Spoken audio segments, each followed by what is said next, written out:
কি অন্য কেউ নিতেছে? না, আমি এখন সিসি ক্যামেরাটা চেক দেই। আজকে তো দোকানে কেউ নাই, আমি শুধু একা, আশেপাশে কাউকে দেখতে পাচ্ছি না। এই সুযোগে ক্যাশ থেকে আমি কিছু টাকা মেরে দিই।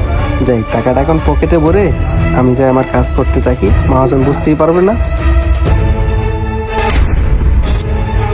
ও, তার মানে টাকা এতদিন খাইরুলে নিছে, আর এতদিন শুধু শুধু আর পিচ্ছে একটা সহজ সরল মায়ের নামে দোষ চাপাই দিছে। না, আজকে একটা এটার কিছু করতে হবে। খাইরুল আসুক, তার আগে আমি একটু দোকানটা বন্ধ করে ওই পিচ্ছি মেয়েটার বাসায় যাই, টাকাটা সাথে করে নিয়ে যাই। ফাতেমা, এই ফাতেমা। ও ভাই, আপনি? আসসালামু আলাইকুম। হ্যাঁ ভাই, আমি। আর ফাতেমা কোথায়? ফাতেমাকে একটু ডাক দেন তো। ওয়ালাইকুম সালাম। ভাই, এতদিন পরে ফাতেমার খোঁজ নিতে আসছেন? জি ভাই, আসলে আমি ফাতেমাকে নিতে আইছি। ওরে আমি আবার আমার দোকানে চাকরিটা দিয়ে দেব। আসলে হয়েছে কি, আমার যে দোকানে একটা কর্মচারী আছে, ও শুধু শুধু ফাতেমার নামে বদনাম দিয়ে দিছে।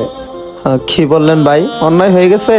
আচ্ছা জীবন ভাই, একটা কথা বলেন তো, আপনাদের মতো বড় লোক মানুষ যারা আছে, যত দোষ অপরাধ আমাদের মতো গরিব মানুষের উপরে চাপায় দেন। আসলে ভাই, আমি না অনেক লজ্জিত। আসলে ওই দিন আমিও ভালোভাবে না জেনে শুনে ফাতেমার সাথে শুধু শুধু খারাপ ব্যবহার করছি। কি বললেন ভাই?